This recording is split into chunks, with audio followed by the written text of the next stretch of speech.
1935, the Lions win the NFL championship. The Detroit Tigers take the World Series. The Red Wings bring home Lord Stanley's Cup. Joe Louis begins his rise to world domination. This transforms the Motor City into Detroit, City of Champions. We're popping the tops on the corks again. That is 2 days in a... I guess I should have done that mic check earlier. Yeah. It's a celebration. 2 days after our last little Champions Day celebration, and today's the big day. People listen whenever. Yeah. But we were recording on April 18th. April 18th. 2023. It is I wrote it down, what is it, the 87th? 87th anniversary. And I actually painstakingly put that together. Uh-huh. I actually went from because if you just subtract, because if you thought it would be like, oh crap, it's 88, but that's for 35. Yes, the celebration actually didn't start until 36. Yes, and I wanted to be accurate that it was the 80. You say 87th, right? I wrote down. Yeah. So because what I did was I started out with April April 18th, 1936, and then I went to April 18th, 1937. I'm like, that's 1 year. It's the first anniversary. And then I went from there, and I did every single year all the way up till now just to make sure we got it right. Just to be right. Because you can't just subtract it like 2023 minus that. So if people are listening to this episode, this is going to be a very visual episode. May or may not go out on the audio stream. Yeah, well, we're going to be talking about it, but the thing about the visual element of it, this is the first time we're showing the Champions Day newspaper. Right. So this is the one to head over to Facebook or YouTube, and check out the video there, because there's images that are going along with what we're talking about. We'll try to describe them, but we won't leave people wandering aimlessly. So we just did a special episode from the Detroit Historical Museum. And that one's just going to live over on I had YouTube. quite a few people texting me and saying they were watching it. Yeah, that was cool. So if you go and check that out, that's we were there. Charles was giving a little bit of a talk, and I was kind of jumping here and there. That was cool. But the fun thing was about it. Tracy, the one of the director there, the director, at the Historical Museum, she brought down displays. It was the first time we've had that Champions Day plaque out of its case. And you know what? I'm talking about in 12 years, Jamie. I have not seen that thing out of its case. Well, you know what was different about this time? We got to take pictures next to it. Well, no, because I was there. Yeah, you were there too. Yeah, and it was they brought it out because I was there. And it was awesome because you guys... You've been slugging away at this for 12 years. Yeah. I walk in, they bring out all the toys. Yeah, they immediately bring it out. You're Mr. Special over here. And the thing about it was cool. Was it was at the end of the little presentation, and then you guys wheeled it in on a table. I was like, holy crap, that's the Well, there's a little snafu flag. on the time. She wanted to have it all set up ahead of time. Yeah. And then I was like, all right, well, I'll kind of play it. And I'm like, we have a special guest. And it's we rolled it in. We were able to... Did you know about it beforehand? That she was going to have... Yeah. She really? Was, yeah. I didn't know anything about it. Was it like a surprise or something? That was in our emails and I didn't stuff. see it. Yeah. Oh, okay. Yeah. Well, I must not have been reading too... Yeah. There we are. So, there's me and you next to that's, this Champions Day plaque. First time that thing's been out of the glass case in... I don't even know, 2010 or 11. It's been 12 years. It's behind the case. And the thing that's cool about this is that when it was behind the case, every time you wanted to take a picture of it, there was there's a little glare somewhere or another on the picture. Yeah. And you can't get anywhere near the resolution that is on this, So, all right, again, a very visual episode. So Charles and I standing side by side with the plaque. And the plaque, it's a good 4 foot tall plaque. And then if you go back, I'll put a link in the show notes to the episode where we talked all about it. But interesting to see it. It was there. It was fun. And it's all about Champions Day being celebrated. This one was celebrated more in July. This presentation of this plaque happened in July. Yeah, it was unveiled at the Traverse City Cherry Festival. At the Traverse City Cherry Festival. It says it right there, presented at Traverse City, Michigan. And so there's the little inscription at the bottom. It July says 16, it right there, too. Cherry Festival, right there on it. Yep, and then July 16 of 36. And across the top, a nice little inscription, a nation appreciative of those qualities of character essential to success in competitive athletics salutes Detroit, which in this year of 1936 richly merits recognition as the City of Champions, and it's signed by all of the governors, all 48 governors, and Franklin Delano Roosevelt at the top, President of the United States. So there's if you're good shots you got there, man. So there's a shot of the president's signature. And I put it up so you can see Colorado and Indiana there, but I was really focusing in on the president's signature on that one, and then Michigan signed it, of course. Yep, there is. I think Governor it's Fitzgerald, Frank Fitzgerald. Yep. So there you go. That was. But here's the thing I wanted to just mention real fast is that if you do a Google search on the internet for just the basic word City of Champions, okay. There you come up. There's like literally 81 million hits. Sure. Every city claims City of Champions for such and such, whatever series of events they did. Pittsburgh actually has books written about it because of all their successes in the 1970s. Sure. But here's the thing. Where is these other cities' plaques with our governor recognizing their city as the? I mean, this is official legislation by the governors of every state in the country recognizing Detroit as the city of champions. When can you get politicians to agree? Yeah, well, exactly, on anything. When do you get every governor in the country union to agree on something? Yeah, and that's what I'm saying. So we've been saying this like the last 5 or 6 episodes. We've been like, okay, let's say you have a baseball team that win a World Series. Okay, you match up with the Tigers. Okay, you have where's your NFL team to match up with the Lions? Where's your hockey team to match up with the Red Wings? And all the way down to Joe Louis. And where's your speedboat racer to match up with Garwood? And we go all the way down the chain. And let's say you go all the way down and you match up with all of those athletes. Mm-hmm. Where's a signature by our governor recognizing your city as the City of Champions? Where's the President of the United States saying, by decree on a wooden plaque that your city is a City of Champions. Is a City of Champions. That's what I'm saying. Like this, right? This is the definitive exclamation mark on the greatest season in American sport history. Yeah. So it was fun. At your presentation, we had we had the plaque there, and then they also brought in a small case of items from the City of Champions. There was the model of the Miss America 10, Garwood's boat. Eddie Tolan's Olympic jersey is not jersey, but his polo. Yeah, it's polo. Probably wore in the parade for the opening ceremonies. Yep, it's Olympic. There was a nice pennant and a Lions football from the year, the program from the Red Wings playoffs, and then the program from the World Series games in there with the Tigers, and there was a medallion, a Joe Louis medallion in there. So they brought down a lot of really cool things. Yeah, we love the historical museum. In an extra case.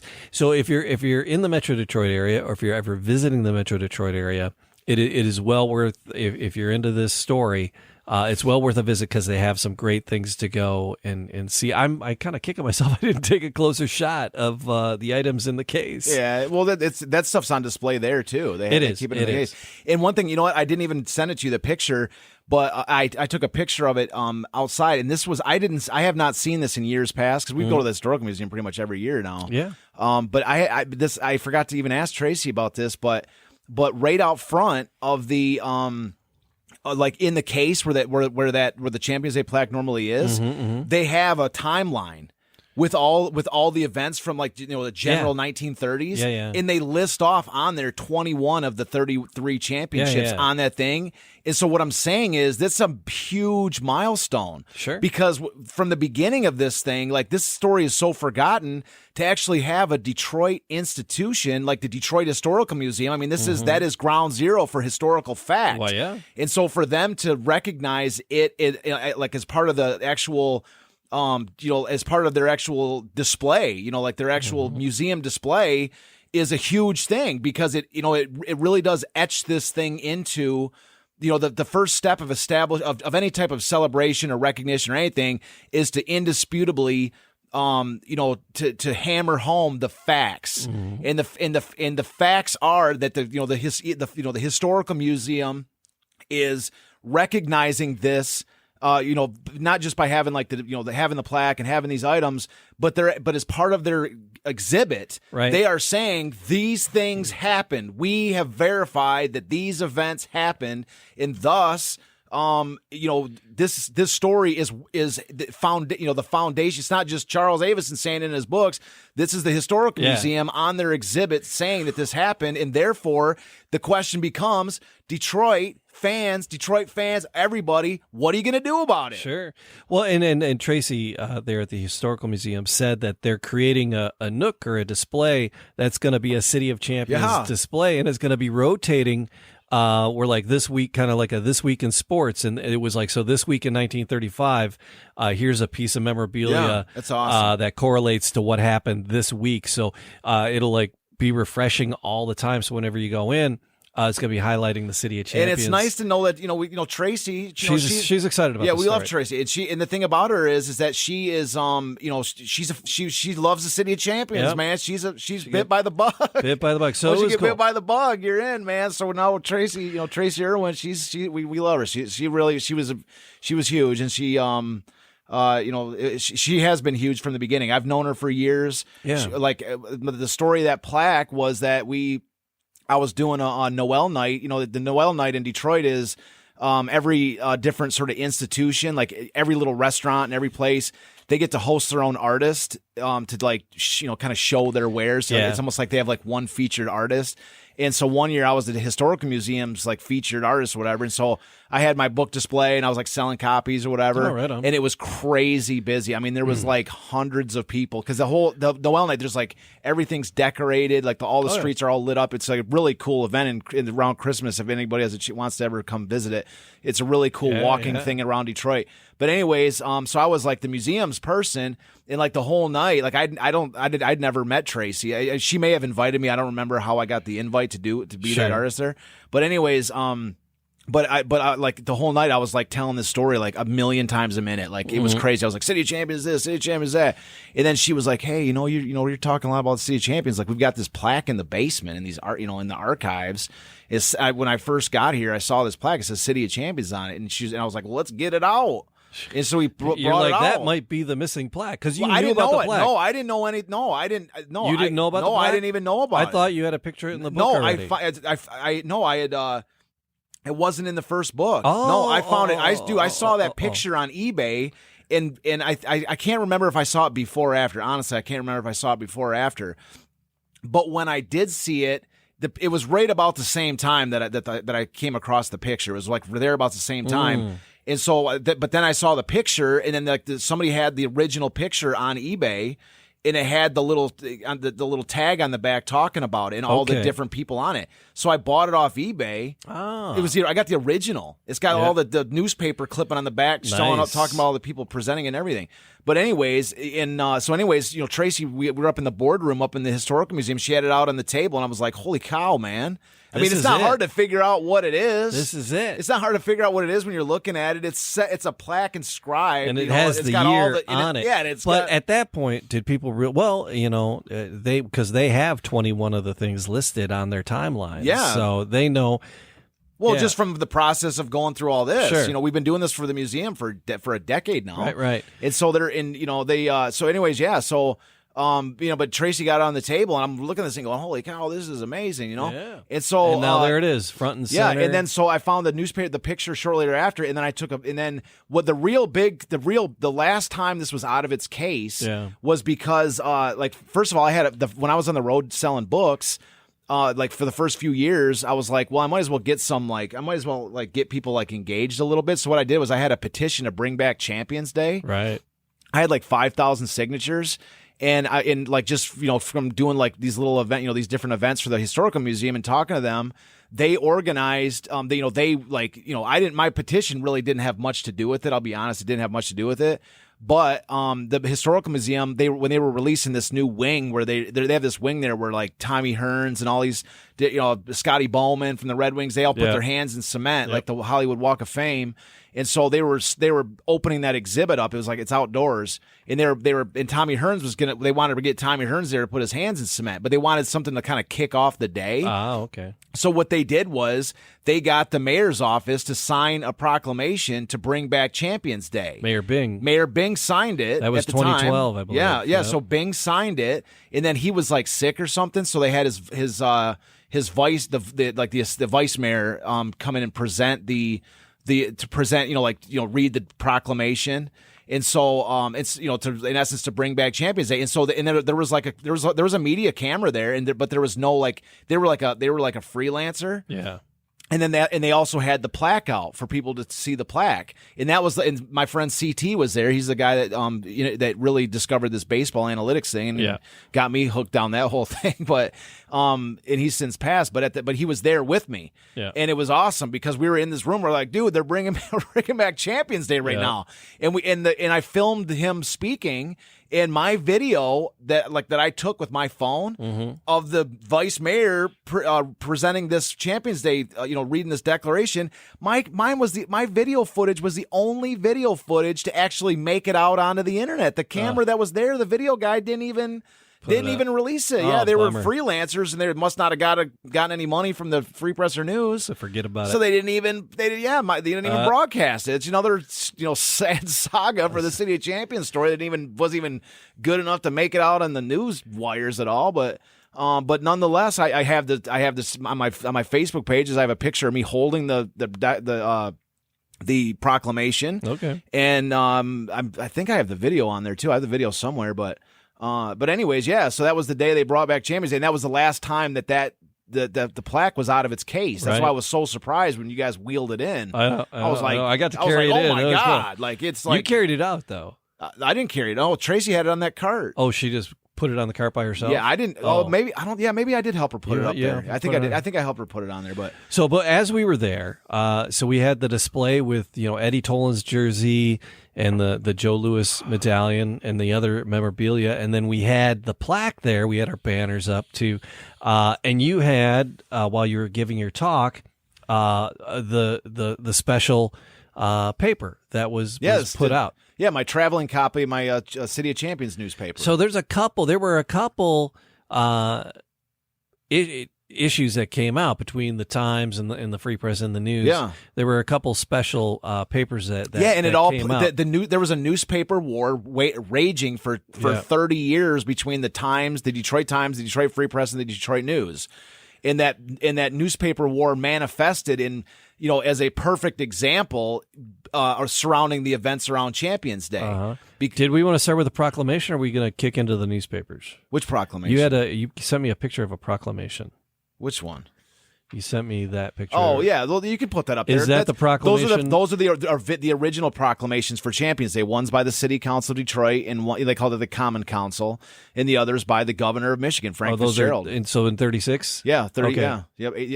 They came out a few days. You can see Fitzgerald's signature. Yeah, they came out a few days. Yeah. So in essence, the Detroit Times, they threw the party. Mm-hmm. They financed it. It was Bud Shaver who was the MC of the event, and the Detroit Times sponsored the party.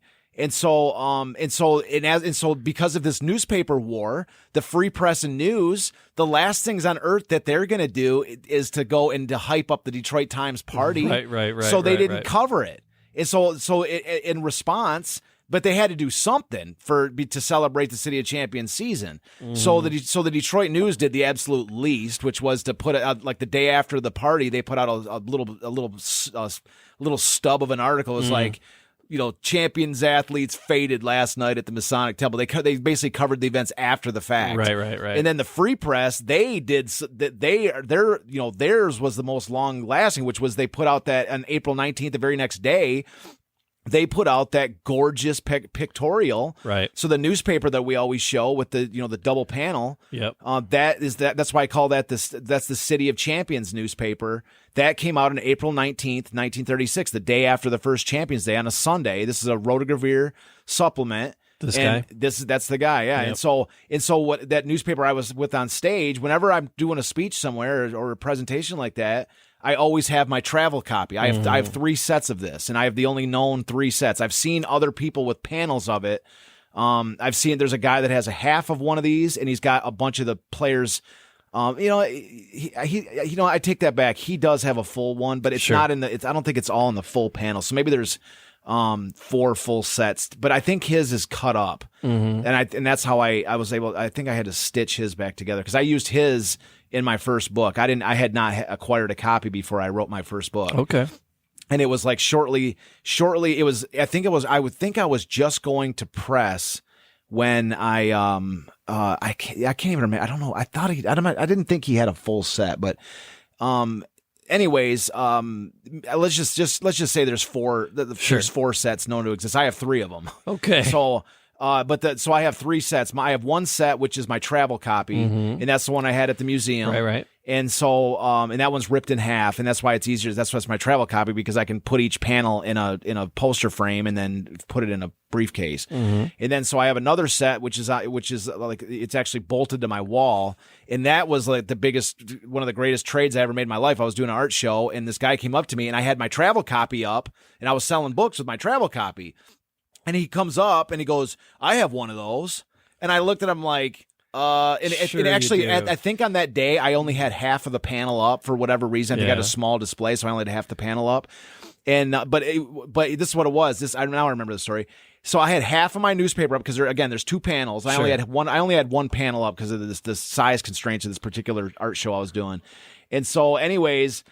He goes, because I had the panel with the Joe Louis Tigers and Red Wings on it. Yeah. And so he looked at it, he goes, "I got one of those." And I looked at him like, "Sure you do. This is the rarest thing on the face of the earth, you know?" Yeah. And he goes, "Yeah." He's like, "Yeah, I do, except for mine has the Detroit Lions on the other side." And I was like, I knew he'd go, okay, this guy's got it. You know? I think you go. I think you do have it. By George, I think you'd have it. I think you do have one of these. And he goes, "Yeah." He goes, "I got it in my closet at home." I go, I was like, he goes, "I found it at he goes, it was on I think he said that was at a school too, that he was demolition. It's these schools that get torn down, kind of like the plaque.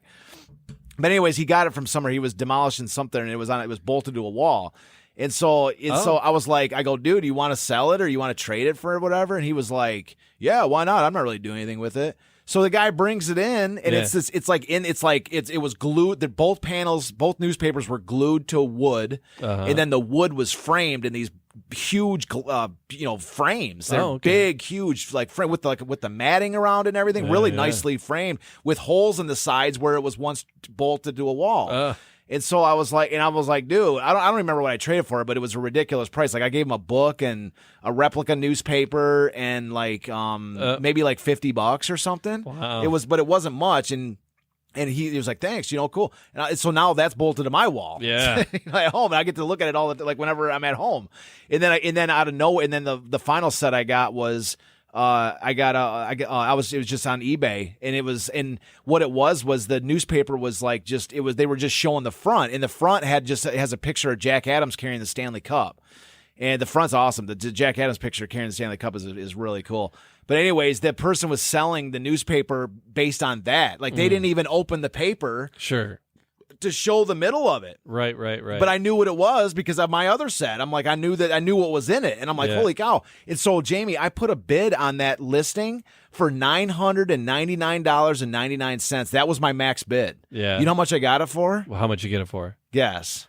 I don't know. $300? $9.99. Oh my gosh. I got it for $10. Oh my gosh. Dude, my max bid was $999. You were ready to go a whole hog. I was ready to go. Nobody beat me out of that auction because the starting bid was $9.99. And I waited. I snipe. That's how I do eBay. And because I'm not going to put my best bid on it because other people bid it up. Sure, yeah. And trying to find where their limit is, and so I just wait to the last like 20 seconds, and I was like $999.99. And man, because I didn't think anyone would get up to that high. Yeah. And man, it came back. You won. You're the highest bidder, $9.99. I was like, yes, free shipping too. Hell yeah. But the thing about that copy, that beauty is mint. Nice. Mint condition. I've got that thing that is in mint condition. I don't take that out. That's my special copy. And it's like, I mean, the seams are still attached. It's not ripped in half. It's mint condition. So yeah, for $9.99, so anyways, so that paper came out. That was issued by the Free Press. Right. And that came out the day after Champions Day. That was their, and like I say, arguably they had the Champions Day was big by the Detroit Times, but this is big too because this is the signature newspaper that just shows the greatest season of all time. And then, but the Times, this is the issue that the Times created that was passed out strictly at the Champions Day event at Masonic Temple. Yes, and this newspaper, this is the first time that this newspaper has ever been shown on any TV, this is not anywhere except for my books. This is the very first time for anybody that's listening and watching. This was the newspaper that they used that they were all reading at the Champions Day dinner itself at the Masonic Temple on April 18th, 1936. Walk me through what we're going to see here. So, let me tell you the brief story behind it, because okay. I told the story, the first few episodes of the show, I told this story, but I'm going to tell it again because it's actually a special like moment of my life that I wrote a story about it in my third book. I wrote these, series of, before every chapter of the last 2 books, I wrote a little segment called it was called Tales of a Traveling Storyteller. Sure. And so the final chapter where I talk about the other champions of 1935, the Tales of a Traveling Storyteller for this chapter revolves around finding this newspaper, because so can you skip ahead to the very last file? I know it's kind of out of order, but the very last file. So when I was writing the first, where it's like the one it's got the zoomed in with the newspaper. There you go. Yeah. So anyways, when I was writing the first book, I noticed something. There was 2 things. There's 2 things that I noticed. The first thing is that so I've got a series of pictures. One of the things we're going to show, I've got a bunch of pictures of the events at the first Champions Day. Right. And then, but one of the photos was actually, could you go to the picture with Joe Louis, Jack Adams, and Patsy Clark, because it'll give it a little more context. Okay, so this is the picture that I noticed. If you look very close at it's tough. It might be tough to see in this particular camera, but anyways, in Patsy Clark's hands he is holding they all have the newspaper. Sure, yeah. But in Patsy Clark's hands, you can just make out he's holding it upside down. Right. But you can just see the word champs like upside down, and you can see a couple of images on the newspaper. And so when I was doing the research in the microfilm at the Detroit Library, I saw that picture. Like on the back of the newspaper, and I was like, "Oh my God!" So that's a close up of that picture, but upside down, so you can see perspective. Yeah, exactly. Yes. Oh yeah. And so here's the thing. So I noticed this picture, and I'm like, it's bold enough to see where it says "champs" in big letters at the top of the newspaper, and so I was like, "Where this is?" And then I saw this. Now listen to this. This is Bob Murphy from the Detroit Times on April 19th, 1936. This is the day after the party. Okay. So this is what he says. Souvenir editions of the Times carrying pictorial views of many of the exciting moments Detroit has known during the past year, as well as pictures of all the champions, were given out to the guests. Fans from all walks of life, both young and old, were among those who jammed the big dining room at the Masonic Temple. But the key thing is the first sentence there. He says, souvenir editions of the Times carrying pictorial views of many of the exciting moments Detroit has known the past year were given out to the guests. Right. Souvenir editions. Right. And so I saw that article, and then I saw that picture in Patsy Clark's hands, and I'm like, he's holding the souvenir edition of the Times. Right. And so when I went to the microfilm, I'm like, please, God, let there be a copy of the Souvenir Times in the microfilm. Yeah. And there was not. Why would there be? It's not part of the regular. Yeah. Yes. I'm like, so now all of a sudden it's like the Holy Grail. The Holy Grail. Because I'm like, there's a newspaper out there celebrating Champions Day that these guys are all reading. It looks like Joe Louis loves it. He's engaged. Yeah, he's sitting there at the table loving it. And I'm like, I got to see this newspaper. So it was, there wasn't much I could do before I put the first book out, except for to mention the fact that I put that article about the souvenir edition in, and I sure as heck put this picture of them reading the newspaper in the book. And so, as soon as the first book was done, I wrote a note, and it said, look for Champions Day newspaper, right? And I taped it to my desk, and every single day from the day I published that first book in 2008, okay, from 2008 to the tail end of 2008, all the way, like every single day for, what's the date that I have on here? It's so for years, like I actually have I'm so bad with remembering. So I actually have it written here in this. So as the days went by and 2008 became 2009, 10, 11, and 12, I began to dread the thought that I would never find it. So years were, I'm talking about every day. When I would look on eBay, I would whenever I saw any type of newspaper dealer, I would be calling the newspaper dealers and asking them if they had this newspaper, and nobody, they didn't even, they like none of them hardly even had the Detroit Times, let alone this souvenir edition. Right. And there was hardly ever even a Detroit Times available on eBay. They're rare. It's just a regular day, let alone any specific souvenir edition. And so, and this is kind of where the story begins and why this is such a pivotal thing in my life.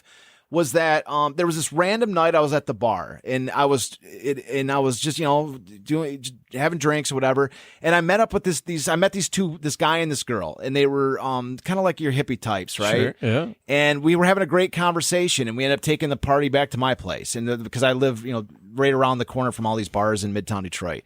So we're going back to my place. The bar was closing or whatever. We're having some more drinks, extending the night, and so at some point in the night. Like, we're all talking about like cosmic stuff and whatever, deep, whatever the heck, right?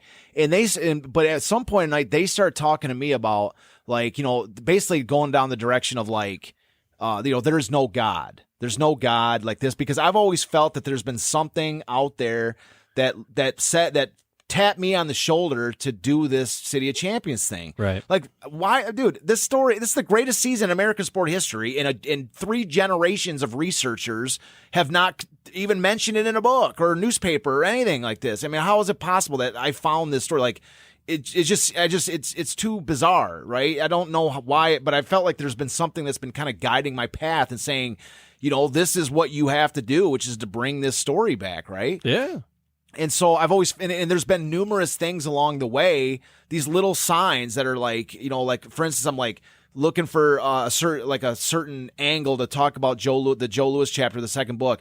And I accidentally dropped my folder and this article slipped out. And the article was, I looked at it, I'm like, that's the perfect angle. Like, that's exactly what I'm trying to do. Like, there's little things like that are just kind of, you just can't explain. Sure. And I've just felt like there's just been like a guardian angel or something, or, God wanted, whatever, a divine sort of guidance or whatever.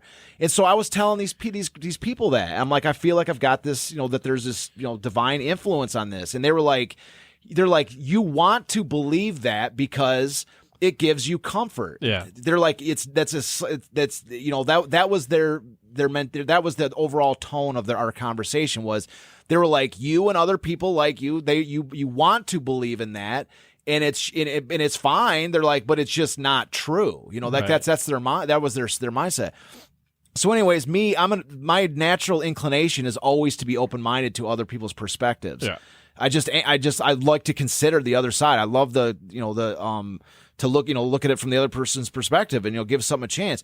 So anyways, like, then the night ended, and the next morning I woke up, and it was with these thoughts in my mind that they're like, what if I am like, just being guided by I just believe, I just need comfort. Sure. Cause this is such a brutal mission. And that I just need to believe in something, and therefore I am. That thought was what was playing out in my head as I was making my cup of coffee and checking my email. That literal thought was going through my head. Yeah. What if I'm wrong? What if I'm just deluding myself? And as I checked my email that morning, I had an email in my inbox from Joseph Doobie, who said in the email, "Hi, Mr. Avison. My name is Joseph Doobie. I was in my attic digging through my grandfather's effects, and I found this newspaper that says Hail, what does it say? Hail Champs. Hail Champs. Hail Champs on it. It says Hail Champs on it. It's dated April 18th, 1936, and it's by the Detroit Times. It says it on the newspaper. And oh my gosh. And I'm like, and he goes, he's like, do you know anything about this? Are you interested in this paper? And I'm like, and I messaged him immediately back and called him. And I'm like, man, and he's like, I think you got something really cool. I'm driving towards you now. I'm driving towards you now. I was literally on the road the next morning, and I cleaned out my bank account. I wanted to give this guy everything I could muster to try to acquire this newspaper, if that was possible. Right. At the very least, I wanted to get scans of this thing. Yeah. And so I drove up north to meet up with him. Went to his house, and he had it out. He had it on his table and that. And I looked at this thing, and it's the first time I'd never seen it before. Sure. And I'm like, this is it. This is it. And so I leveled with them. I said, I just want to tell you what this is.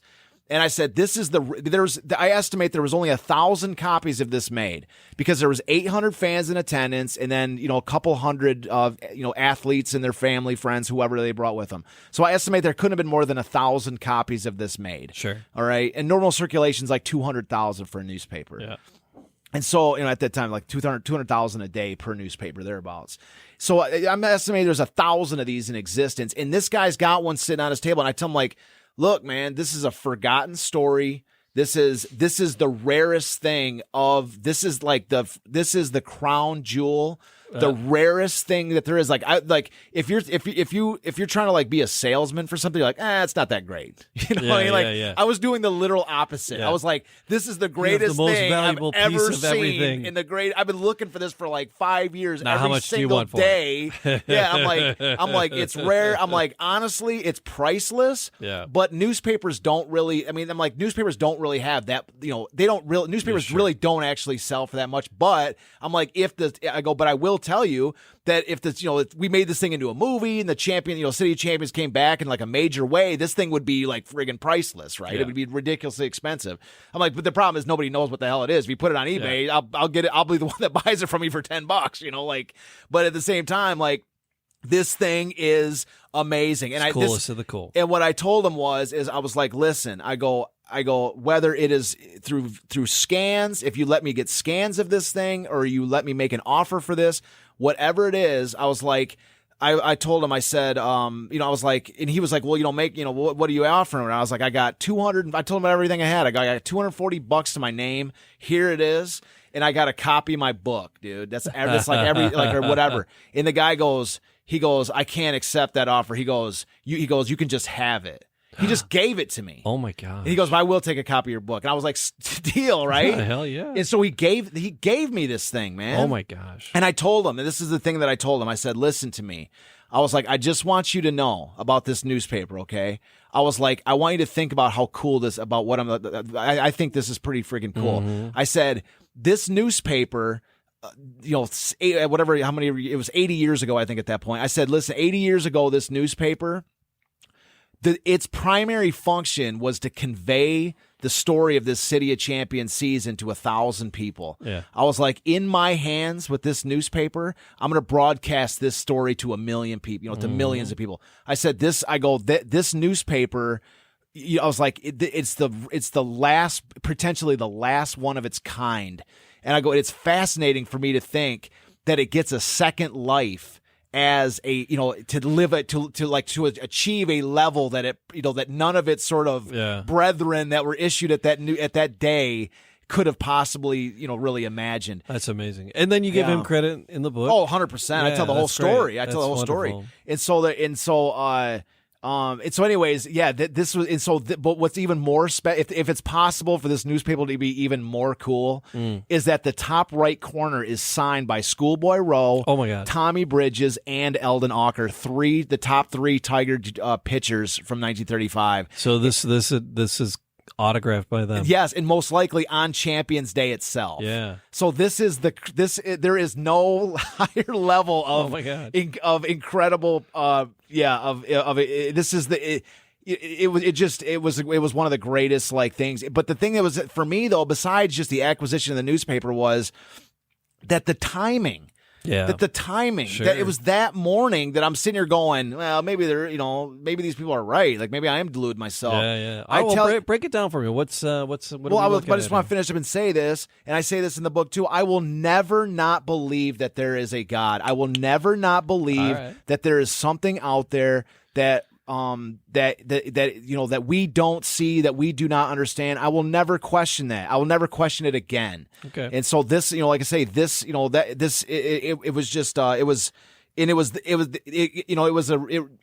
reinvigorated that, that belief system that I had from the beginning, that this project was sort of, there's a purpose to it. So anyways, so we can break it down. I mean, what do you got?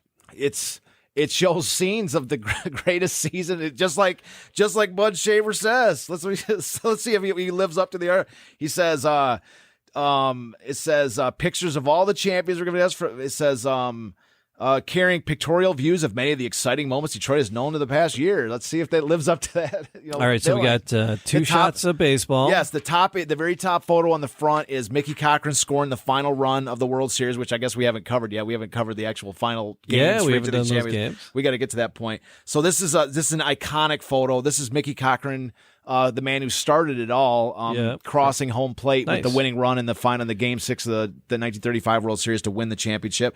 And then there's a picture, bottom left corner. This is the cover of the newspaper. It's got Joe Louis knocking out Max Baer, bottom left corner. All right. And then the center is Pete Kelly scoring the winning goal for the Stanley Cup championship. He scored the final winning goal against the Maple Leafs. Nice. And then it's got Goose Goslin actually getting the single that drove Mickey Cochran in. Okay. So it's got like a sort of a secondary Tiger photo. And then it's got the very bottom right corner is Dutch Clark running for a touchdown. And I don't know if that photo is from the championship game because the championship game was played in the snow. Sure, yeah. So this may have just been a bit of a generic game, a previous game. But this is Dutch Clark running for a championship or running for a touchdown.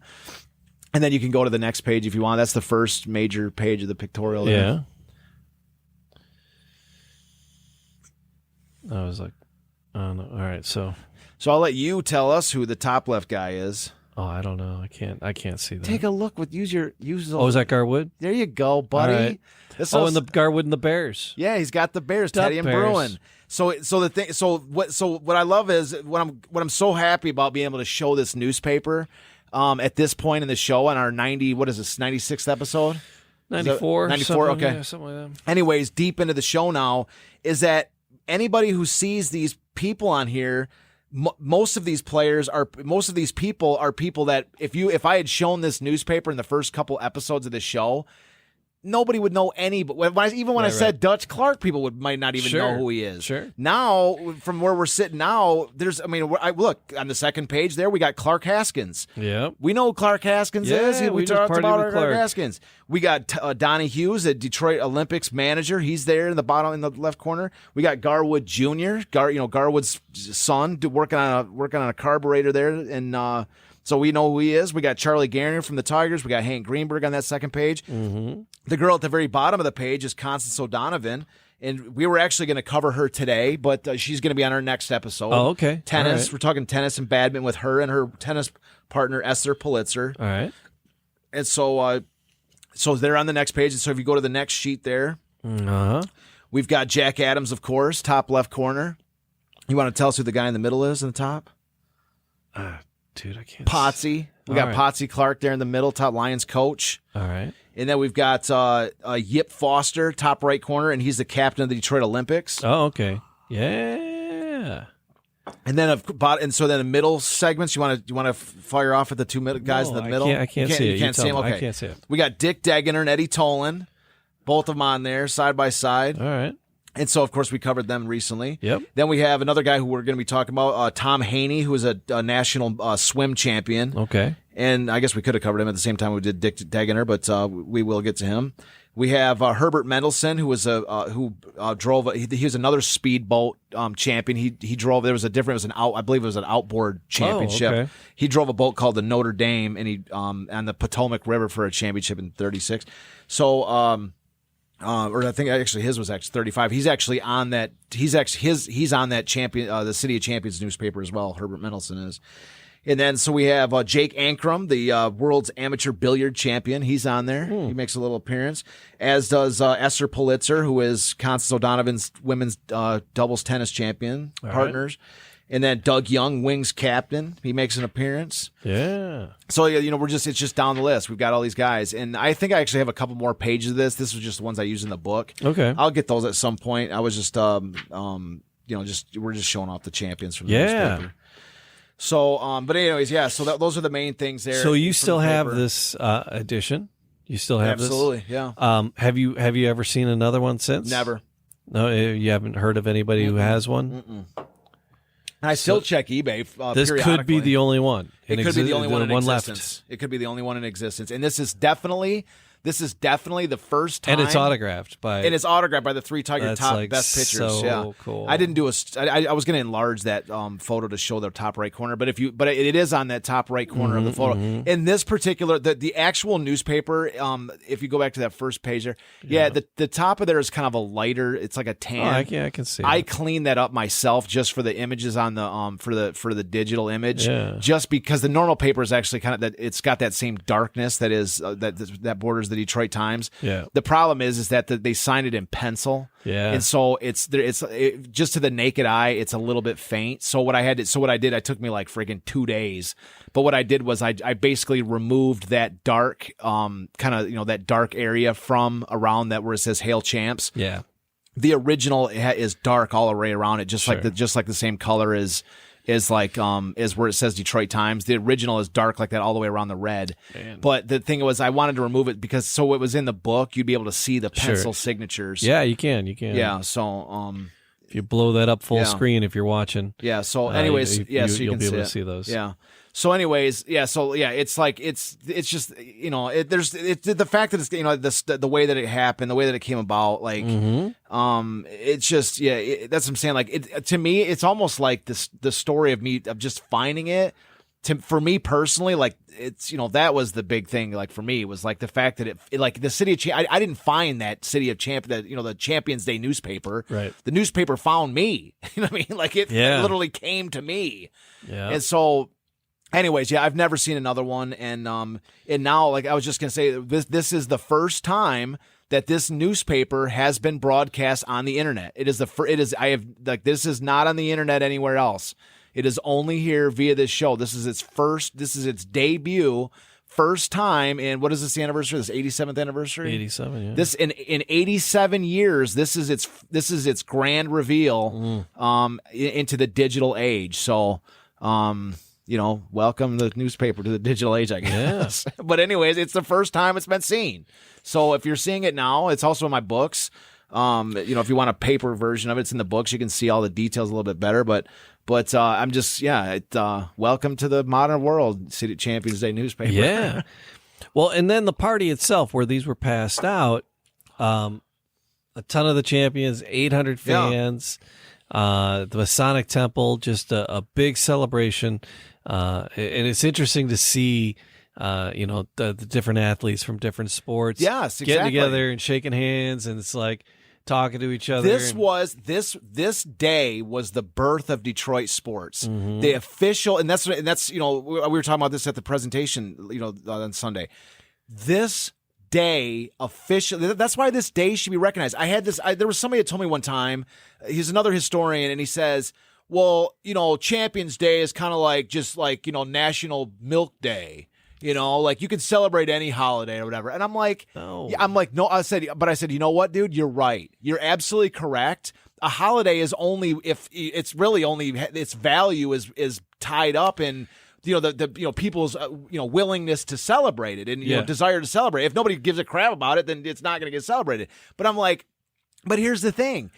If to write this day off as just some random day that people that care about some obscure story care about and nobody else should care, what that shows is that underpins if somebody is a Detroit sports fan and they make a statement like that about I'm a diehard Detroit sports fan, but Champions Day is just some random National Milk Day, that you can't those can't coexist in the same not actual legitimate belief system, because before 1935, Detroit was a baseball town that had never won a World Series. Mm-hmm. It was the home of Garwood, and that is it. It was Garwood. Garwood was the superstar. The Tigers were second. They were second division, perennial losers that had not done anything since the era of Ty Cobb in the early 1900s.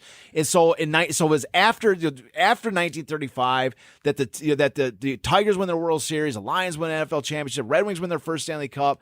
Garwood's there, of course. All these champions are there. This is the birth of Detroit sports, and Champions Day is the birthday party. Mm-hmm. That's the day that officially recognized Detroit as a legitimate contender on the competitive sporting stage of America. All right, and this was the day. So, like, you could sit there and say the season was the birth of Detroit sports. Well, that's the case. That is the case, and this was the birthday. And if you think this is a National Milk Day, then you're not a Detroit sports fan. Yeah. You're not a fan because that's like saying, "Oh, I'm a Jamie. I'm a big fan of you," and your birthday comes along, and I go, "Who gives a crap?" It's like National Milk Day. No, I love you, Jamie, and like if it's your birthday, I want to celebrate you. I want to recognize it because I care about you, and it's just like anything else. This is the day, and today is the day, April 18th. Yep. And I want everybody that's a viewer of this channel right now to go and look at the DetroitFreePress.com, look at DetroitNews.com, watch the Tigers, the doubleheader Tigers game going on, watch any of these Detroit sports events happening today, listen to any of the radio programs out there, listen to see if there's even a single mention of Champions Day, of the birth of Detroit sports. And here's the thing. I'm not trying to like pick on anybody and throw stones or anything like this. But what I'm saying is that says there's only two possible reasons why that Champions Day is not even mentioned. Not even a single mention. And it's not just today. It's not like, well, they mention it every year. They just kind of forgot today. They don't mention it any year. They don't mention it on the 75th anniversary. They don't mention it on the 50th anniversary. They don't mention it on any anniversary. So it means one of two things. One, you don't know about it. Right? You don't know that the season happened. You don't know that the holiday exists. And if that's so that's step number one. So anybody that says, "Well, I knew about this story," no, you didn't know about it. If you did know about it, because that brings up the second point, was that you do know about it, but you don't give a crap enough about the origin of Detroit sports or where Detroit sports begins to even mention it. You think that it's an insignificant thing that isn't even worthy of mentioning. Yeah. That it ever even happened, especially on the day itself, the grand finale of the greatest season in American sport history. You don't even mention, not even a single. If you look at the articles that are on the Free Press and News for today, and tell me they couldn't squeeze it in somewhere with the random stuff that they're grasping for to put into just to fill some lead headers. We'll make some change. Well, what I'm saying is, I'm not trying to get all heavy, but what I'm saying is this, Jamie, is that it can only be one of those two reasons. Right. One, you don't know, which is fine. I'm not trying to you can't be mad at somebody because they don't know. Right. But then you can't also say, well, yeah, we know about this story, but and then claim that. And then just not do anything about it because it's just not worthy of your time. It's just not that big of a deal. So what I'm saying is forgotten or ignored, right? It can't be both. Right. So pick one. And so if you don't know anything about it, that this story is a forgotten, then that means that this is, because part of the thing, what I'm trying to go with this is that a lot of times one of the most difficult obstacles that I have to overcome when it comes to telling the story is just to get the people that are the biggest, most knowledgeable sports fans out there just to admit that they've never heard this before. Right. Because once you admit that you've never heard this before, then the healing can begin. Yeah. That's when you can start then understanding what it is and why you should know. You see what I'm saying? Yeah. That's the step number. That's why I say it's one of these two things. Because if it's the second thing, we're like, well, I know everything about Detroit sports. This guy, this Nick Lindstrom was my neighbor. I know everything about Detroit sports. Yeah. No, that's what I'm saying is that it can't be both. You can't know about it and then it's just not even in your radar whatsoever every single year. This should, like I say, we make our case every single week. Yep. We talk about it constantly about why this story is important, why it should be celebrated. Even so, I understand, this is something that happened 87 years ago. It's not something that people can sit there and talk about every single day. Interesting as all get out. Yeah, so. But I'm not trying to say that every single day people should be like, oh, it's remember City Champions every single day. But you know what? Once a year, April 18th, right? And it's the 87th anniversary. We got 3 years to the 90th. Where is the effort? On our the presentation on Sunday. It was quality over quantity, no doubt, but it was nonetheless where is any, there's no coverage of it. There's no discussions anywhere. And so thus, it's a handful of diehards that can still hear the bats crack, from 1935. Yeah. And so, well, I love these pictures that you have from the celebration itself. This one's cool because you got Clark Haskins hanging out down there, sitting with Donnie Hughes and then Orlin Johnson. And if you look on the table, sitting in front of them are folded up papers. Those are probably them too. Those are the copies of their souvenir papers. That may or may not have made it home, or wrapped fish in.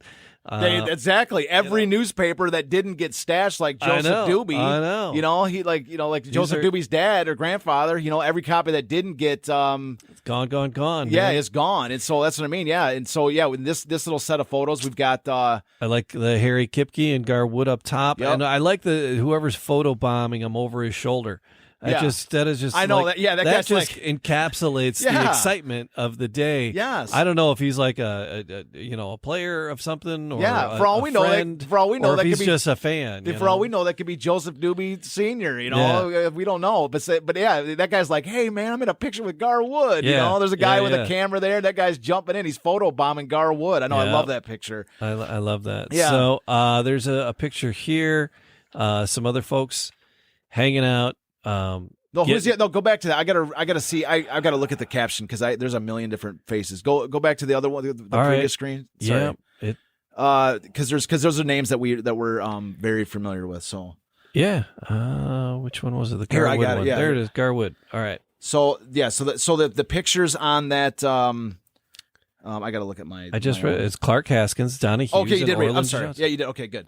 So and then Harry Kipke shaking hands with Gar Woods. You got it. I'm sorry, Jamie. And I then missed that part. the guy like smiling like a Cheshire cat over the over his shoulder. I love how excited. I love that guy's photobombing him. He's like I'm in the picture with Gar Wood, man. Yeah. So this next shot we have was got Mickey Cochran shaking hands with Pete Kelly, both of whom scored the final goal in winning run for the Cochran, of course, for the Tigers, and Pete Kelly for the Red Wings, and then Bud Shaver is looking on in between them. That's just that's one of my favorite pictures because it's got Bud Shaver in it, and he's like just such a legend. He's the sports editor of the Times. He was the MC of the event, and then bottom left corner you have got Glenn Presnell, and he is shaking hands. Eldon Ocker. Yep, he's shaking hands with Eldon Ocker.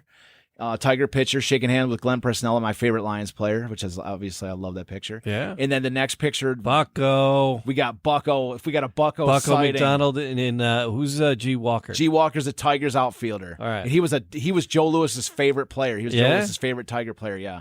And so that's what I'm saying. We got in that picture is the two fan favorites. So that's why these two guys got snapped together because Bucko, of course, was a fan favorite. No doubt, he's still a favorite. Oh my God! Yeah. And then G. Walker was a definitive fan favorite. Just to mention why he was such a fan favorite because G. Walker, he was legendary for he was legendary from going from hero to zero in literally 1 second flat. Like he would drive in the tying run.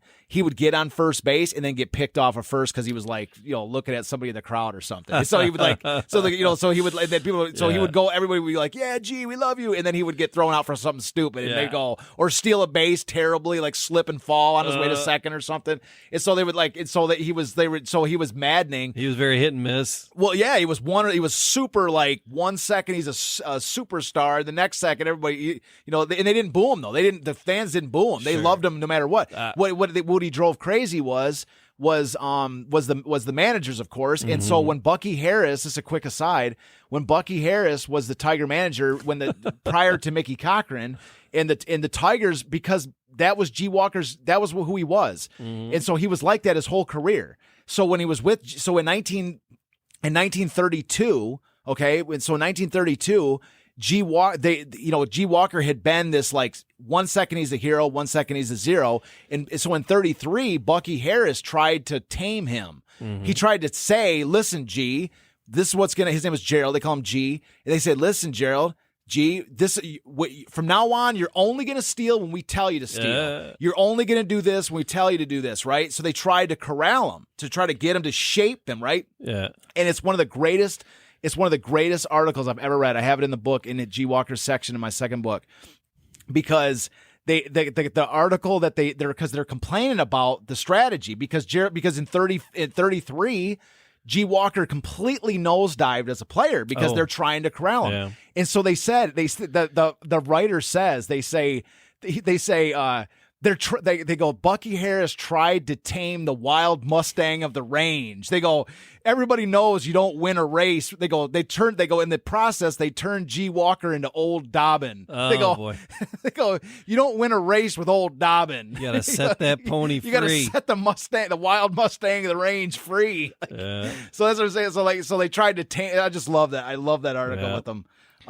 So there's 800 fans. There's the 800. Just shows the rows and rows of people. There's the fans there celebrating them. Detroit Masonic Temple is a great place for a show, a great place for an event, and they just had the place packed for this. And we found the room. I was there with somebody looking around, and we found the actual room, and it's a distinctive room because there's a half circle of like a circular like a brick on the backdrop of the wall.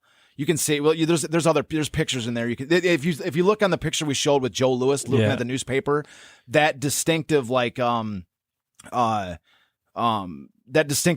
print behind him is still there. You can see where the setup was. So it's actually cool if you get a chance to get to the Masonic Temple. Yeah, and then the next shot is another four celebrities, the athletes there: Dick Degner, Tom Haney, Kathleen Hughes Hallett, fencer. Yep.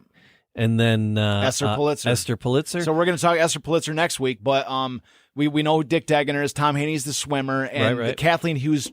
Yeah, Kathleen Hughes Hallett is the women's fencing champion. Okay. And her story, wait till we get to hers. You're going to love her story. Her story is amazing. Her story is tied up in the 1936 Olympics.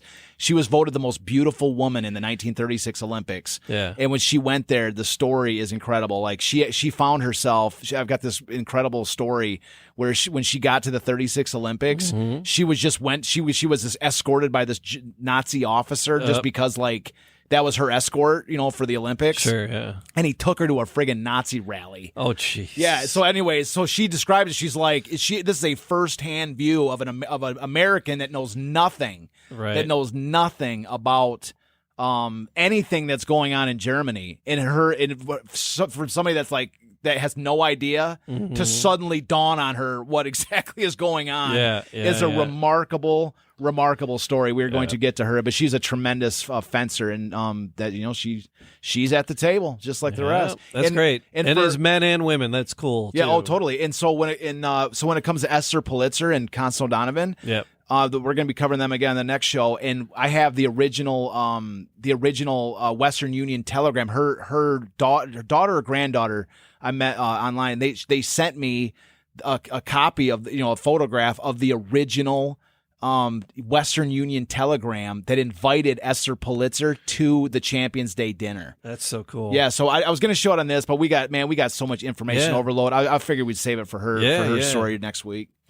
All right, that is awesome. So there you go. It's Champions Day. Celebrate it. Yeah, Champions Day. So just for the record, just for the future, it is like for this whole thing. We understand. I understand that this is a process, this is an ongoing thing that we're trying to bring back. We're trying to show people, why this story is important, and we truly appreciate everybody. I mean, every single thing that anybody does, a like and subscribe, any type of kind words, anything anybody ever does. Yes. And so this is a crusade, man. And all are welcome to join. Every person you tell the story to. This story does not I know me and Jamie are sitting here at the mic. I know I got these books and that. Dude, I do not own this story. Jamie does not own this story. We are merely conduits for which this story flows. And the thing about it is, this story is everybody. This story is, and it's not going to happen just from Charles Avison telling about it every day. Like this takes it kind of goes back to what that guy was saying. If it's if it's just like a milk day or whatever, milk celebration, what? And that's the thing is that I think that this story is bigger than that. I think it's the biggest sports story never told, and it's the greatest season ever, and it's our heritage. Yep. And this is a cornerstone of who we are as Detroiters and how we got here, and thus it is absolutely worthy of its place of resuming its place among the pantheon of incredible Detroit stories, and thus that's why we fight. And so So anybody that even listen to this, it's like, oh, Charles is, flying off to, going, talking about, Charles rant or whatever like this. What I'm saying is that there's a method to the madness. I'm saying, it can't be both. You either don't know about it or you do and don't care. And but what I'm saying is, I don't think it's that people don't care. I think it's that they don't know. Yeah. But the only way that you can, and it's the last thing I have to say about it, okay, is that the fundamental component that is necessary to learn anything, you cannot learn anything without first acknowledging that your previous assumption was incorrect. Right. Okay. So if a lot of times what we do when we're children, it's easy because we don't know anything.